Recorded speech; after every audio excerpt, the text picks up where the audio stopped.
Welcome to Sketchbook Legends. I'm your artist, Paul Hostetler, and today we're drawing America's creepiest, kookiest, altogether ookiest couple, the Addams family. To be specific, John and Abigail Addams, the founding couple of America's, coming into being, and also the subjects of the John Adams miniseries starring Paul Giamatti and Laura Linney, which I'm in the middle of watching, which is what inspired this piece to begin with. So my idea was to do drawings of John and Abigail as caricatures of Paul Giamatti and Laura Linney. That didn't quite work out, since you might be able to tell, but I'm using my iPhone to film this and my iPad also to film this. So I have no screens on which to look up reference, meaning that all I have to go on is the pictures from the DVD case of John Adams. The reference on that is all roughly about the size of a postage stamp, all the little production photos of Paul Giamatti and Laura Linney in costume. Very, very, very tiny, except for the front of the DVD case, which is Paul Giamatti looking sideways, which doesn't help me very much in this picture, since, as you can tell, I'm drawing him head on and not like he's on the side of a coin. I'm sure John Adams would have loved being on a coin, but Jefferson got that honor instead of him, just like Jefferson gets everything instead of John Adams. Apparently he was kind of salty about that. Yeah, there are also some good pictures in the postage stamps of Laura Linney looking kind of forward, but for some reason all of these shots were taken from during the winter scenes, so she's covered up in these giant heavy brown cloaks that cover her head. Not great. So everything you see is me pulling from memory historical details and likenesses of Paul Giamatti and Laura Linney in period appropriate garb. God help me if I get anything wrong, if I accidentally give Abigail Adams a Georgian hairstyle instead of a revolutionary hairstyle. I mean, I guess George was king, Mad King George during the Revolution, but is he the one they talk about when they're talking about the Georgian period in British history?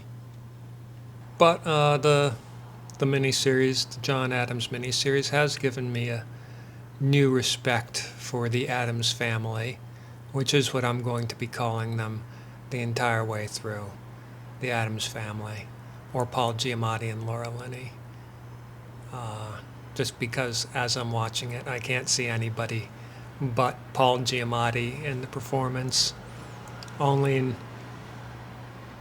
very quick glimpses am I like, oh, that's John Adams, instead of, oh, that's Paul Giamatti next to Thomas Jefferson right there. I bet he's going to start complaining about the Merlot. But yeah, I had no idea a lot of these details about John Adams' life. Like, for example, he's one of the driving forces behind the American Revolution. He's like, we absolutely have to separate from Britain and declare our independence during the Colonial Congress or whatever, Continental Congress. He was the one arguing hardest for that. because he was from Massachusetts and was almost but not quite witness to the Boston Massacre.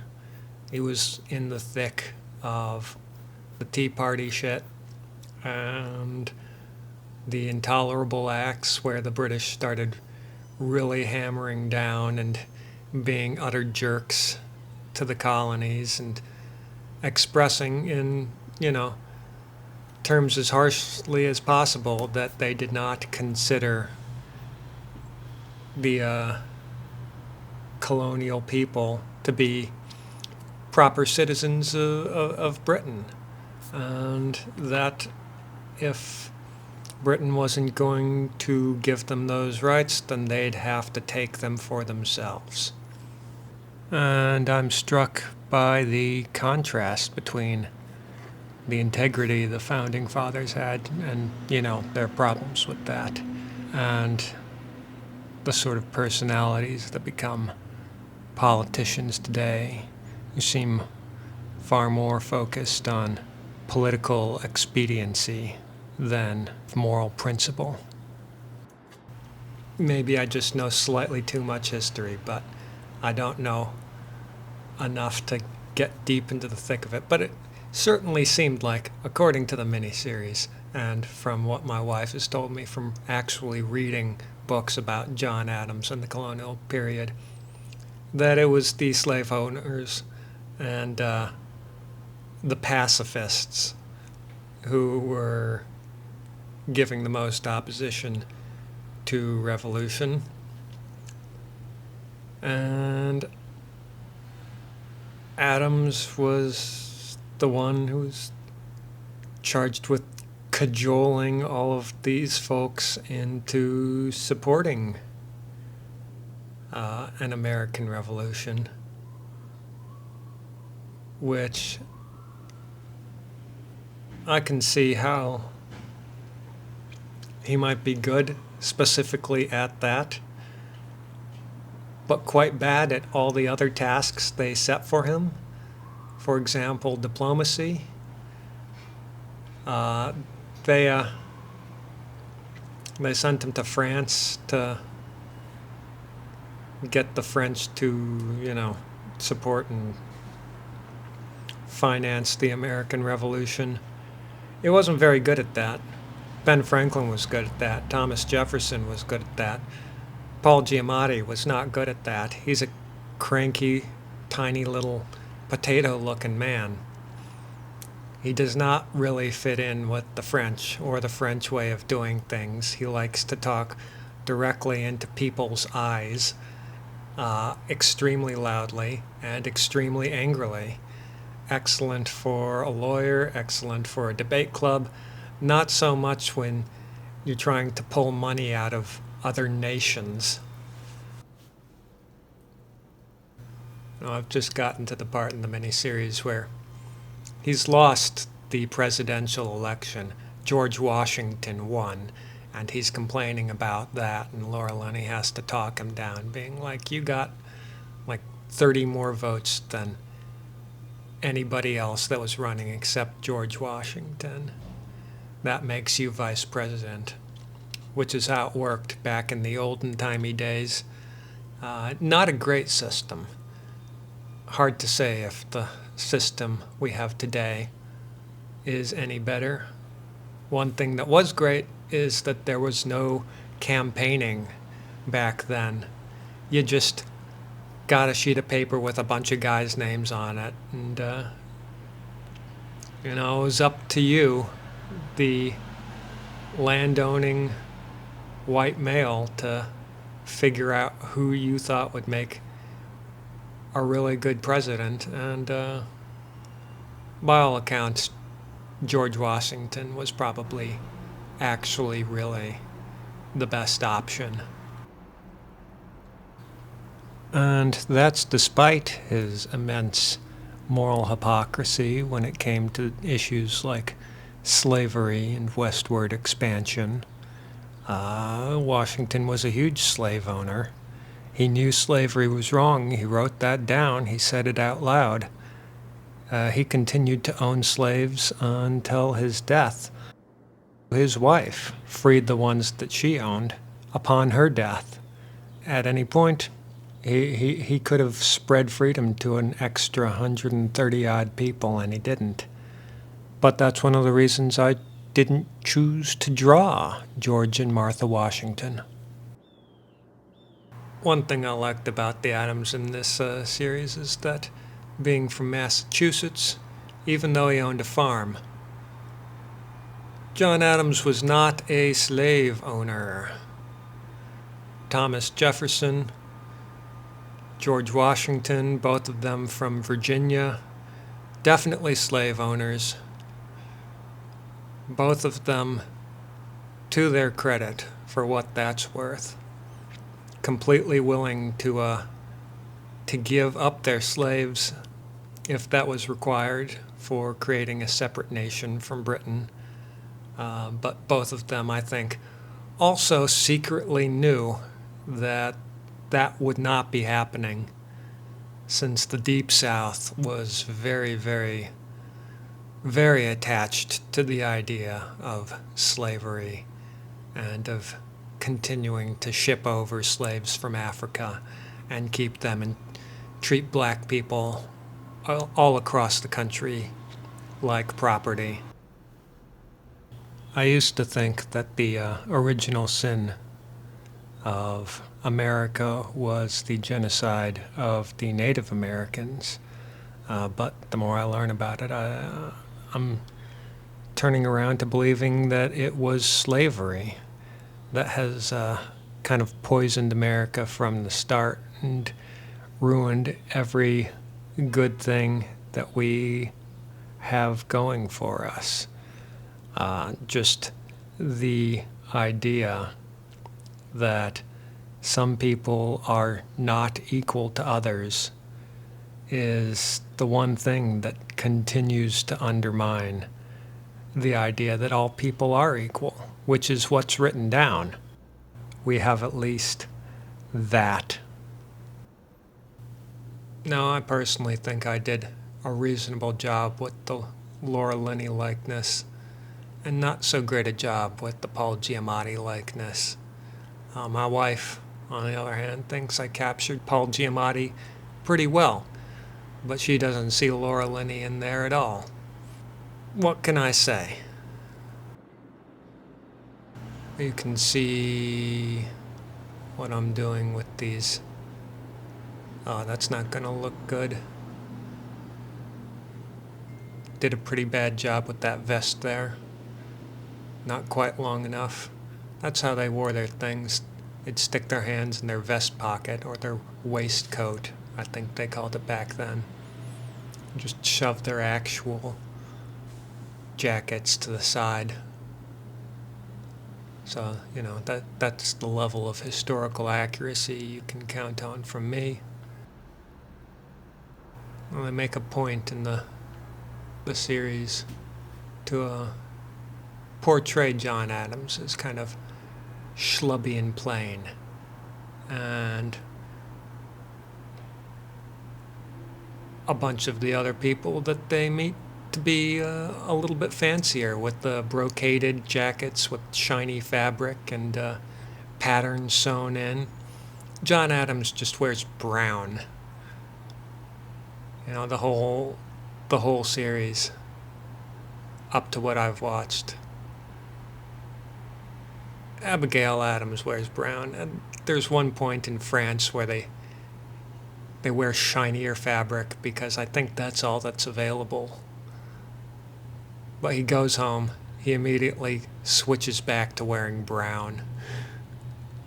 I've looked into what it would cost to get some of this historical reenactment sort of clothing. It's more expensive than you'd think. Certainly not worth the investment unless, I have some sort of gig booked, which I don't. I do not remember what dresses from this period looked like. Sometimes there is social critique of the sort of caricatures of men versus women, where the women always get a slightly more realistically proportioned figure, and the men always get a more exaggerated figure. You'll have the guy looking like a potato, and the woman, regardless of what she looks like, ends up looking kind of woman-shaped. I mean, there's definitely an attractiveness gap between Paul Giamatti and Laura Linney, and by all accounts, that is accurate to Abigail Adams and John Adams. So, alright, I'm gonna have to fix this vest here. Doing my best job. One thing I do remember is their weird knee breeches. Very strange cut. Extremely loose in the crotch. I'm not sure how they took those off to pee. But you end up with this big fold right down the middle. I'm not sure what the look for that is, or even whether that would be comfortable. On one hand, it seems kind of baggy. On the other hand, it might be loose and flowing down in the private parts. I know these kind of breeches were sort of fancy dress. Not everybody wore them, not all the time. But, maybe they were more comfortable than pants. I've never worn breeches. I have worn leather shoes, though. Stiff leather shoes. And those definitely aren't more comfortable than sneakers and tennis shoes. That and, the wigs and wool clothing are the sort of things you gotta wear if you want to look a little bit fancy, if you're a lawyer in colonial Boston. And, there's still sort of, I suppose, an assumption that the fancier clothes get, the more uncomfortable they're supposed to be. Lord knows that I don't think I can speak any justice to the amount of discomfort that is applied to women's fashion since the dawn of Western civilization. I'm pulling out my China marker just because I think the texture will adequately portray sort of the roughness of their garments. A lot of heavy wool fabrics used at the time. You'd think, wouldn't they get hot wearing like all this wool cloth in July? And for one, yeah. But also, I learned last time I went to Monticello on the tour, Thomas Jefferson took the temperature every single day of his adult life. On July 4th in 1776, it wasn't even 80 degrees in Philadelphia in July. This is what the Industrial Revolution took from us, is 70-degree July days. Wouldn't that be nice? That would be so nice. She's waving an American flag, and this is going to go out like in late June, so it's not very seasonal. But again, that's what was on the postage stamp-sized photographs on the back of the DVD cover. Would it have hurt them to add scenes from more than one episode? One of the pictures on the back of the DVD cover was from a completely different production of John Adams' biography entirely.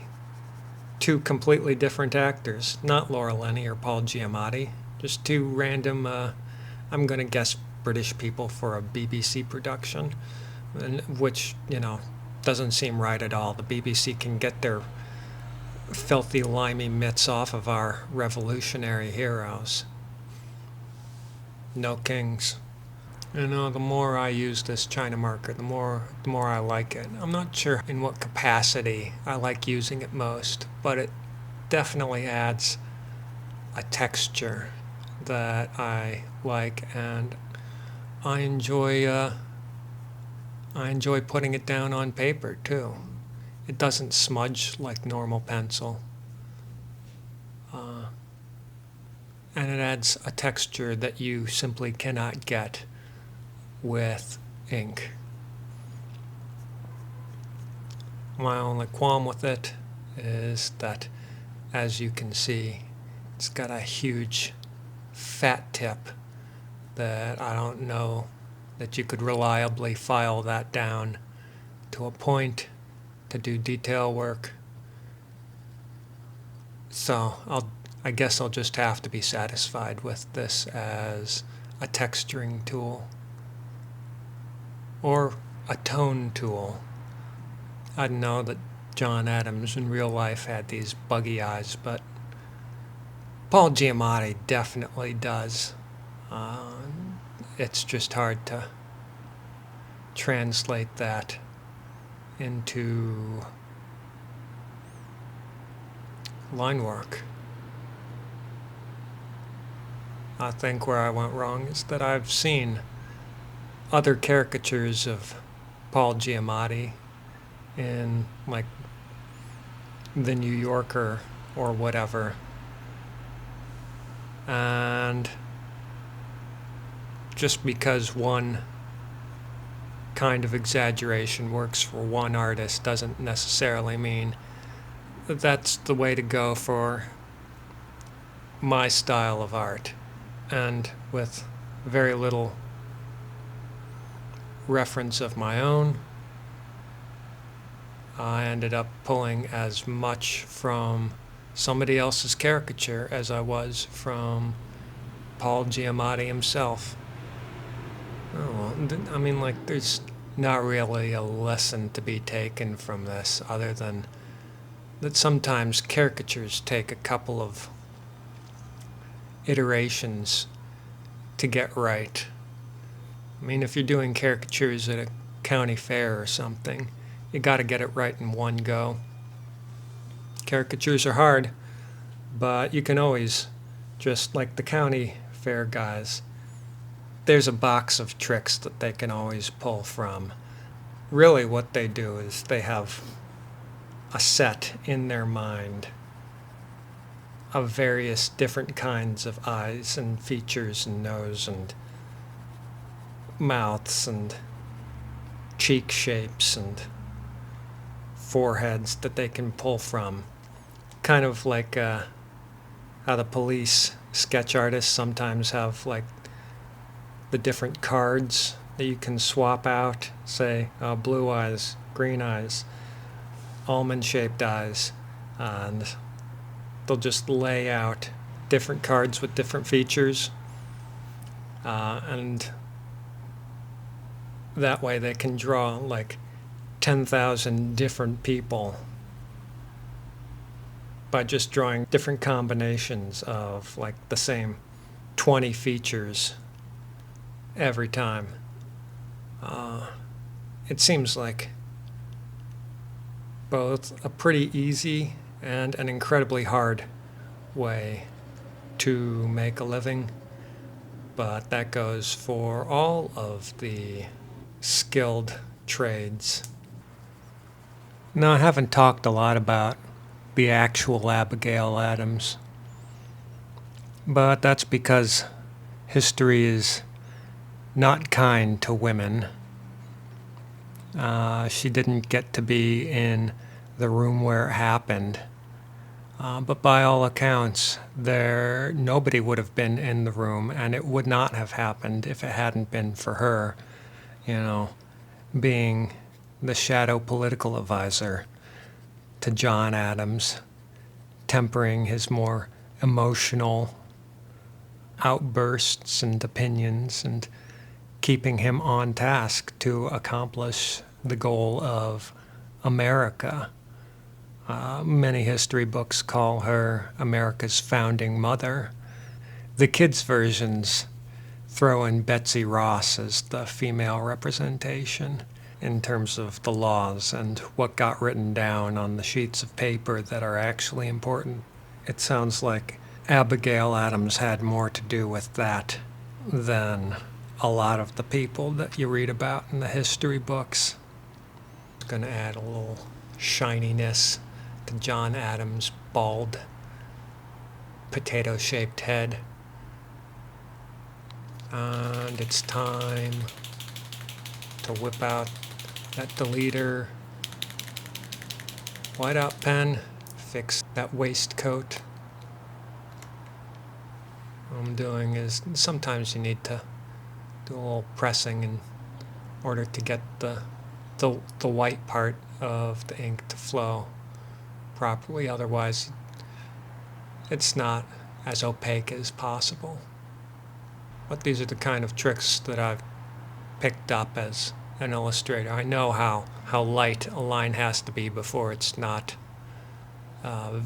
visible anymore when scanned in. But I think I'm done here. I could do a little more, but it might end up just taking away from the composition. And that's the Adams family, also known as Paul Giamatti and Laura Linney from the HBO miniseries John Adams. If you liked what you saw, feel free to press the like button and subscribe to the channel. If you have any suggestions for what you'd want me to draw next, leave a comment below. You can find links to my Ko-Fi, to my TeePublic store, and to my Patreon in the description. My handle on all of those sites, as well as this one, is P. Hostetler Art. Until next time, stay sketching, stay legendary, and have a nice day.